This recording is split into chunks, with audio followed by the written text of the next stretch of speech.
آج سے ٹھیک 45 برس پہلے یعنی 25 اگست 1989 کی صبح گلگت کے ہوائی اڈے سے صبح 7:36 پر PIA کے فوکر طیارے نے اڑان بھری۔ یہ ایک روشن اور چمکدار صبح تھی۔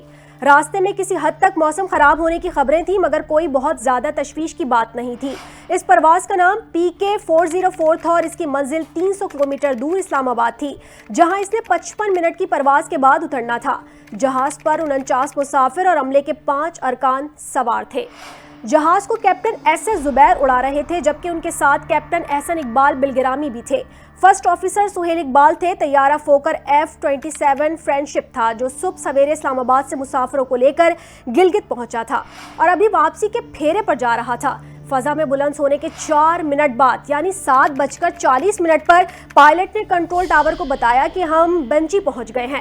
بنجی گلگت سے کوئی 40 کلومیٹر جنوب مشرق میں شاہراہ ریشم اور دریائے سندھ پر واقع ایک قصبہ ہے۔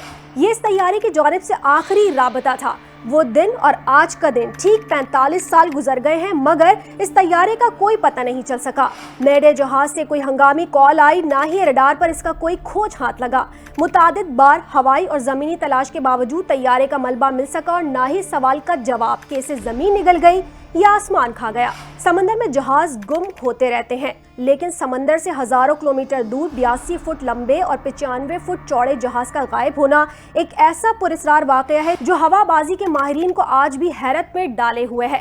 نہایت محفوظ جہاز، یہ جہاز ہالینڈ کے طیارہ ساز کمپنی فوکر کا بنایا ہوا تھا۔ پاکستان میں PIA نے اسے خاصے عرصے تک کم فاصلے والی پروازوں کے لیے استعمال کیا۔ 2 انجنز والے اس جہاز کا ماڈل نمبر فرینڈشپ 200 تھا اور یہ 1962 میں بنا تھا۔ یہ 1989 تک 44,500 گھنٹے اڑ چکا تھا۔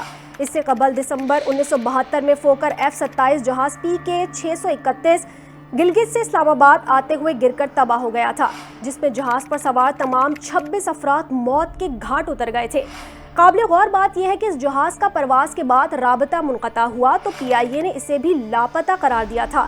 تاہم بعد میں تلاش بسیار کے بعد اگلے دن کوہستان ڈویژن کے صدر مقام داسو کے قریب جل کوٹ نامی ایک گاؤں سے اس کا ملبہ دریافت کر لیا گیا۔ فوکر قابل اعتماد طیارہ صحیح، لیکن ہر مشینری کی عمر ہوتی ہے۔ جب پاکستان کے پاس موجود طیارے پرانے ہونے لگے تو حادثات کی تعداد بڑھ گئی۔ آخر جب 10 جولائی 2006 کو ملتان سے لاہور جانے والا ایک فوکر جہاز آمو کے ایک باغ میں گر کر تباہ ہو گیا اور اپنے ساتھ 45 لوگوں کی جانیں بھی لے گیا، تو PIA نے فوکر جہازوں کو ریٹائر کرنے کا فیصلہ کر لیا اور ان کی جگہ ATR طیارے حاصل کر لیے، جو آج بھی چھوٹے روٹس پر چل رہے ہیں۔ لیکن فلائٹ 404 والا فوکر اتنا بھی دقیانوسی نہیں تھا کہ اچانک آسمان میں اڑتے اڑتے غائب ہو جائے۔ آخر یہ گیا کہاں؟ اس سوال کا جواب ڈھونڈنے کے لیے متعدد مفروضے قائم کیے گئے ہیں۔ اس وقت ایک افواہ یہ چلی تھی کہ شاید جہاز اغوا کر کے وسطی ایشیا کے کسی ملک میں پہنچا دیا گیا ہے۔ ایک عینی شاہد نے جہاز کو نانگا پربت کے قریب اڑتا دیکھا۔ 8,126 میٹر بلند نانگا پربت دنیا کی 9ویں اور پاکستان کی دوسری بلند ترین چوٹی ہے۔ اس کے دامن میں متعدد بڑے گلیشیئر موجود ہیں جہاں جہاز غائب ہو سکتا ہے۔ پھر یہ بھی ممکن ہے کہ جس جگہ جہاز ٹکرایا ہو وہاں برفانی تودہ اس کے اوپر آن گرا ہو، جس نے جہاز کو مکمل طور پر ڈھک لیا اور آج تک جہاز برف تلے دبا ہوا ہو۔ ایک خیال یہ بھی ظاہر کیا گیا کہ شاید جہاز راستہ بھٹک کر لائن آف کنٹرول پار کر گیا ہو، جہاں اسے انڈیا نے مار گرایا، تاہم انڈیا نے اس کی تردید کی ہے۔ اس سے قبل 1968 میں انڈین ایئر فورس کا ایک جہاز لداخ کے علاقے میں طوفانی موسم کے دوران گم ہو گیا تھا۔ تلاش بسیار کے بعد اس کا کوئی سراغ نہیں ملا، البتہ ٹھیک 51 سال اس جہاز کا ملبہ 17,000 فٹ بلند ایک گلیشیئر پر مل گیا۔ گلگت سے غائب ہونے والی PIA کی فلائٹ کا نمبر PK-404 تھا۔ کمپیوٹر میں ایک ایرر میسج آتا ہے 404 ناٹ فاؤنڈ۔ ایک عجیب و غریب اتفاق یہ ہے کہ یہ فلائٹ 404 بھی آج تک ناٹ فاؤنڈ ہی ہے۔